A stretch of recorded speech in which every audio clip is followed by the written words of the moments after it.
Hi ಎಲ್ಲರಿಗೂ ನಮಸ್ಕಾರ. Welcome to Supriya ಪಾಕಶಾಲೆ. ಇವತ್ತು ನಾನು ವೆರೈಟಿಯಾಗಿ ಬ್ರೆಡ್ ದೋಸೆ ಮಾಡೋದು ಹೇಗೆ ಅಂತ ತಿಳಿಸ್ಕೊಡ್ತಾ ಇದ್ದೀನಿ. ಅದು ಹೇಗೆ ಮಾಡೋದಂತ ನೋಡ್ಕೊಂಬರೋಣ. ನೋಡೋಕ್ಕಿಂತ ಮುಂಚೆ ಯಾರೆಲ್ಲ ಸಬ್ಸ್ಕ್ರೈಬರ್ ಆಗಿಲ್ಲ ಅಂದರೆ ಬೇಗ ಸಬ್ಸ್ಕ್ರೈಬರ್ ಆಗಿ. ನಾವು ಮಾಡೋ ಹೊಸ ಹೊಸ ರೆಸಿಪಿ ಎಲ್ಲ ನಿಮಗೆ ಬರ್ತವೆ. ಓಕೆ, ಇವಾಗ ನಾನು ಯಾವ ಥರ ಮಾಡೋದು ಏನು ಅಂತಂದು ಬೇಗ ಕ್ವಿಕ್ಕಾಗಿ ಮಾಡೋದು ಹೇಗೆ ಅಂತ ತಿಳಿಸ್ಕೊಡ್ತಾ ಇದ್ದೀನಿ. ಇವಾಗ 1 ಕಪ್ಪಷ್ಟು ಚಿರಟಿ ರವೆ, 1 ಕಪ್ಪಷ್ಟು ಮೊಸರು ಹಾಕ್ಕೊಳ್ತಾ ಇದ್ದೀನಿ. ಮೊಸರು ಹಾಕ್ಕೊಂಡ್ಮೇಲೆ 1 ಕಪ್ಪಷ್ಟು ನೀರು ಹಾಕ್ಕೊಳ್ಬೇಕು. ಒಂದೇ ಕಪ್ಪಲ್ಲೇ ನೀರು ಹಾಕ್ಕೊಳ್ಬೇಕು. ಸ್ವಲ್ಪ ಗಟ್ಟಿಯಾಗಿರಬೇಕು, ತೀರಾ ಗಟ್ಟಿಯಾಗಿರಬಾರ್ದು. ಸ್ವಲ್ಪ ತಿಳಿವಾಗಿ, ಸ್ವಲ್ಪ ಮಿಡಮ್ ಆಗಿರಬೇಕು.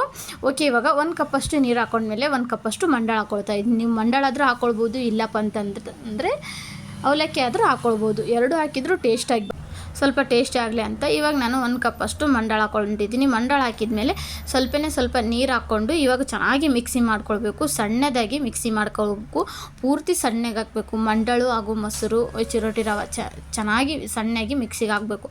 ಆ ಥರ ಹಿಟ್ಟು ಯಾವ ಥರ ನೀವು ಮಿಕ್ಸಿ ಮಾಡ್ಕೊಳ್ತೀರೋ, ಅಕ್ಕಿ ಹಿಟ್ಟು ನೀವು ದೋಸೆ ಹಿಟ್ಟು ಯಾವ ಥರ ಪ್ಯಾಟರ್ನ ಮಿಕ್ಸಿ ಮಾಡ್ಕೊಳ್ತೀರೋ, ಪ್ಯಾಟರ್ನ್ ರೆಡಿ ಮಾಡ್ಕೊಳ್ತೀರೋ ಅದೇ ಥರನೇ ಇರಬೇಕು. ಇವಾಗ ಇದಕ್ಕೆ ನಾನು ರುಚಿಗೆ ತಕ್ಕಷ್ಟು ಉಪ್ಪು ಹಾಕ್ಕೊಳ್ತಾ ಇದ್ದೀನಿ, ಹಾಗೂ 1/4 ಟೇಬಲ್ ಸ್ಪೂನಷ್ಟು ಸೋಡಾ ಪುಡಿ ಹಾಕ್ಕೊಳ್ತಾ ಇದ್ದೀನಿ. ಓಕೆ, ನೋಡ್ತಾ ಇದ್ರಲ್ವ, ಇವಾಗ 1/4 ಟೇಬಲ್ ಸ್ಪೂನಷ್ಟು ಸೋಡಾ ಪುಡಿ ಹಾಕ್ಕೊಂಡಿದ್ದೀನಿ. ಸೋಡಾ ಪುಡಿ ಹಾಕಿದ್ಮೇಲೆ 1 ಸ್ಪೂನ್ ತೊಗೊಂಡು ಚೆನ್ನಾಗಿ ಮಿಕ್ಸ್ ಮಾಡ್ಕೊಳ್ಬೇಕು. ತಳಗ ಮೇಲೆ ಒಂದು 5 ನಿಮಿಷ ಚೆನ್ನಾಗಿ ಮಿಕ್ಸಿ ಮಾಡಿಕೊಂಡು ಒಂದು ಪ್ಲೇಟ್ ಮುಚ್ಚಿ ಒಂದು ಸೈಡಲ್ಲಿ ಇಟ್ಕೋಬೇಕು. ಓಕೆ, ಇವಾಗ ನೋಡ್ತಾ ಇದ್ರಲ್ವ, ಚೆನ್ನಾಗಿ ತಳಗ ಮೇಲೆ ಚೆನ್ನಾಗಿ ಮಿಕ್ಸ್ ಮಾಡಿ ಒಂದು ಪ್ಲೇಟ್ ಮುಚ್ಚಬೇಕು. ಮುಚ್ಚಿದ ಮುಚ್ಚಿ ಒಂದು ಸೈಡಲ್ಲಿ ಇಟ್ಕೊಳ್ಬೇಕು. ಈ ಥರ ಮಿಕ್ಸ್ ಮಾಡ್ತಾ ಇದ್ದೀನಿ ನಾನು. ಓಕೆ, ನೋಡ್ತಾ ಇದ್ರಲ್ಲ, ಈ ಥರ ಮಿಕ್ಸ್ ಮಾಡ್ಕೊಳ್ಬೋದು. ಇವತ್ತಿನ ರೆಸಿಪಿ ನಿಮ್ಗೆ ಇಷ್ಟ ಆಯ್ತು ಅಂದರೆ ಪ್ಲೀಸ್ ಲೈಕ್ ಹಾಗೂ ಶೇರ್ ಮಾಡಿ. ಇನ್ನು ಯಾರೆಲ್ಲ ಸಬ್ಸ್ಕ್ರೈಬರ್ ಆಗಿಲ್ಲ ಅಂತಂದರೆ ಬೇಗ ಸಬ್ಸ್ಕ್ರೈಬರ್ ಆಗಿ. ನಾವು ಮಾಡೋ ಹೊಸ ರೆಸಿಪಿ ಹಾಗೂ ವೀಡಿಯೋಸ್ ಎಲ್ಲ ನಿಮಗೆ ಬರ್ತವೆ. ಹಾಗೂ ಈ ರೆಸಿಪಿ ನಿಮಗೆ ಯಾರಿಗೆಲ್ಲ ಇಷ್ಟ ಆಯ್ತು ಅನ್ನೋರು ಪ್ಲೀಸ್ ಲೈಕ್ ಹಾಗೂ ಶೇರ್ ಮಾಡಿ, ಹಾಗೂ ಫ್ರೆಂಡ್ಸ್ಗೂ ಫ್ಯಾಮಿಲಿ ಮೆಂಬರ್ಸ್ಗೆ ಶೇರ್ ಮಾಡಿ. ಇನ್ನು ಯಾರೆಲ್ಲ ಸಬ್ಸ್ಕ್ರೈಬರ್ ಆಗಿಲ್ಲ ಅಂದರೆ ಬೇಗ ಸಬ್ಸ್ಕ್ರೈಬರ್ ಆಗಿ. ಇವಾಗ ನಾನು ಚಟ್ನಿ ಮಾಡ್ಕೊಳ್ತಾ ಇದ್ದೀನಿ. ಚಟ್ನಿಗೆ ಹಸಿಮೆಣ್ಸಿನ್ಕಾಯಿ, ಕರಿಬೇವು ಹಾಗೂ ಕೊತ್ತಂಬರಿ, ಸ್ವಲ್ಪ ಪುದೀನ ಸೇರಿಸಿ ನಾನು ಚೆನ್ನಾಗಿ ಹುರ್ಕೊಂಡಿದ್ದೀನಿ. ಎಣ್ಣೆಲ್ಲೇ ಸ್ವಲ್ಪ ಫ್ರೈ ಮಾಡ್ಕೊಂಡಿದ್ದೀನಿ. ಫ್ರೈ ಮಾಡಿ ಇದಕ್ಕೆ ಹಾಕ್ಕೊಳ್ಬೇಕು ಮಿಕ್ಸಿ ಜಾರಿಗೆ. ಆಮೇಲೆ ರುಚಿಗೆ ತಕ್ಕಷ್ಟು ಉಪ್ಪು ಹಾಕ್ಕೊಳ್ತಾ ಇದ್ದೀನಿ. ರುಚಿಗೆ ತಕ್ಕಷ್ಟು ಉಪ್ಪು ಹಾಕ್ಕೊಂಡ್ಮೇಲೆ 1 ಗಡ್ಡೆ ಬೆಳ್ಳುಳ್ಳಿನ ಈ ಥರ ಸಿಪ್ಪೆ ಸುಲಿದು ಬೆಳ್ಳುಳ್ಳಿ ಹಾಕ್ಕೊಳ್ತಾ ಇದ್ದೀನಿ. ಆಮೇಲೆ ನಾನು 1 ಕಪ್ಪಷ್ಟು ಪುಟಾಣಿ ಹಾಕ್ಕೊಳ್ತಾ ಇದ್ದೀನಿ. ಓಕೆ, 1 ಕಪ್ಪಷ್ಟು ಪುಟಾಣಿ ಹಾಕ್ಕೊಂಡ್ಮೇಲೆ ಇದಕ್ಕೆ ಸ್ವಲ್ಪ ಕರಿಬೇವು ಹಾಕ್ಕೊಳ್ತಾ ಇದ್ದೀನಿ. ಕರಿಬೇವು ಹಾಕಿದ್ಮೇಲೆ 1 ಸ್ಪೂನಷ್ಟು ಜೀರಿಗೆ ಹಾಕ್ಕೊಳ್ಬೇಕು. ಓಕೆ, ಇವಾಗ 1 ಸ್ಪೂನಷ್ಟು ಜೀರಿಗೆ ಹಾಕ್ಕೊಂಡ್ಮೇಲೆ ಸ್ವಲ್ಪ ನೀರು ಹಾಕ್ಕೊಳ್ಬೇಕು. 1-2 ಟೇಬಲ್ ಸ್ಪೂನಷ್ಟು ನೀರು ಹಾಕ್ಕೊಳ್ಬೇಕು. ನಿಮಗೆ ಈ ಚಟ್ನಿ ಪ್ಯಾಟರ್ನ್ ಯಾವ ಥರ ಬೇಕನ್ಸುತ್ತೋ, ಸ್ವಲ್ಪ ಗಟ್ಟಿ ಆದರೂ ಗಟ್ಟಿ ಮಾಡ್ಕೊಳ್ಬೋದು. ಚಟ್ನಿಲ್ಲ ಸ್ವಲ್ಪ ನೀರು ಆತಂದ್ರೆ ನೀರಾದರೂ ಮಾಡ್ಕೊಳ್ಬೇಕು. ಓಕೆ, ಇವಾಗ ಚಟ್ನಿ ರೆಡಿಯಾಗಿದೆ, ಮಿಕ್ಸಿ ಮಾಡ್ಕೊಂಡಿದ್ದೀನಿ.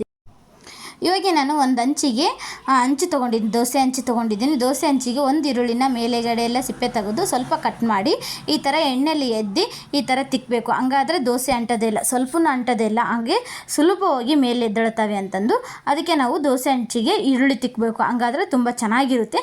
ಇವಾಗ ನಾನು ಬ್ರೆಡ್ ದೋಸೆ ಹಾಕ್ಕೊಳ್ತಾ ಇದ್ದೀನಿ. 2 ಚಮಚದಷ್ಟು ಹಿಟ್ಟು ಹಾಕ್ಕೊಳ್ಬೇಕು. ಹಿಟ್ಟು ಹಾಕಿ ಸ್ವಲ್ಪ ಈ ಥರ ಸ್ವಲ್ಪ ಅಗಲ ಮಾಡ್ಕೊಳ್ಬೇಕು. ಬ್ರೆಡ್ ದೋಸೆ ಅಲ್ವಾ, ಸ್ವಲ್ಪ ದಪ್ಪ ಇರಬೇಕು, ಹಾಗಾದರೆ ತಳ್ಳಗಿರಬಾರ್ದು. ಬ್ರೆಡ್ ದೋಸೆಗೆ ಸ್ವಲ್ಪ ದಪ್ಪ ಇರಬೇಕು. ದಪ್ಪ ಇತ್ತಂತಂದರೆ ತುಂಬ ಚೆನ್ನಾಗಿ ಬರ್ತವೆ. ಓಕೆ, ಇವಾಗ ಈ ಥರ ದಪ್ಪನಾಗಿ ನಾನು ಹಾಕ್ಕೊಂಡಿದ್ದೀನಿ. ಹಾಕಿ ಸ್ವಲ್ಪ ಮೇಲ್ಗಡೆ ಎಣ್ಣೆ ಹಾಕಿದ್ದೀನಿ. ಎಣ್ಣೆ ಹಾಕಿ ಈ ಥರ ಚೆನ್ನಾಗಿ ತಿರುವಿ ಹಾಕಬೇಕು. ನೋಡ್ತಾ ಇದ್ರಲ್ಲ, ಅಕ್ಕಿ ಹಿಟ್ಟಿನ ದೋಸೆ ಯಾವ ಥರ ಇರ್ತವೋ ಅದೇ ಥರನೇ ತುಂಬ ಸ್ಮೂತಾಗಿ ಬರ್ತವೆ ದೋಸೆ. ನೋಡ್ತಾ ಇದ್ರಲ್ವ, ನಾನಿವಾಗ ಮುಟ್ಟಿ ತೋರಿಸ್ತಾ ಇದ್ದೀನಿ ಎಷ್ಟು ಚೆನ್ನಾಗಿ ಬಂದಿದ್ದಾವೆ ದೋಸೆ ಅಂತ. ನಿಜವಾಗ್ಲೂ ಫ್ರೆಂಡ್ಸ್, ನಿಮ್ಮ ಮಕ್ಕಳು ಸ್ಕೂಲಿಂದ ಬಂದಾಗ ಈ ಥರ ಬ್ರೆಡ್ ದೋಸೆನ ಮಾಡಿಕೊಡಿ, ಅವರು ಸಹ ಇಷ್ಟಪಟ್ಟು ತಿಂತಾರೆ, ಮತ್ತೆ ಬೇಕು ಅಂತ ಕೇಳ್ತಾ ಇರ್ತಾರೆ. ನಿಜವಾಗ್ಲೂ ಅಷ್ಟು ಚೆನ್ನಾಗಿರ್ತವೆ. ಓಕೆ, ಇವಾಗ ನಾನು ಇನ್ನೊಂದು ದೋಸೆ ಹಾಕಿ ತೋರಿಸ್ತಾ ಇದ್ದೀನಿ.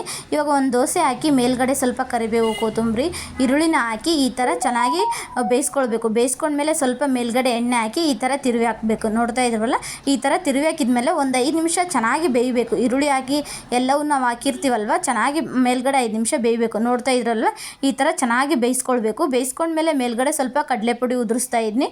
ಕಡಲೆಪುಡಿ ಉದುರಿಸೋದ್ರಿಂದ ತುಂಬ ಟೇಸ್ಟ್ ಬರುತ್ತೆ, ಮಕ್ಕಳಿಗೆ ಇನ್ನೂ ತಿನ್ನೋಕೆ ಖುಷಿ ಆಗುತ್ತೆ ಅಂತ ನಾನು ಈ ಥರ ಕಡಲೆಪುಡಿ ಉದುರಿಸಿ ಒಂದು ಪ್ಲೇಟ್ಗೆ ಸರ್ವ್ ಮಾಡಿದ್ದೀನಿ. ನೋಡ್ತಾ ಇದ್ರಲ್ಲಿ ಫ್ರೆಂಡ್ಸ್ ಎಷ್ಟು ಚೆನ್ನಾಗಿದೆ ಅಂತಂದು ಬ್ರೆಡ್ ದೋಸೆ.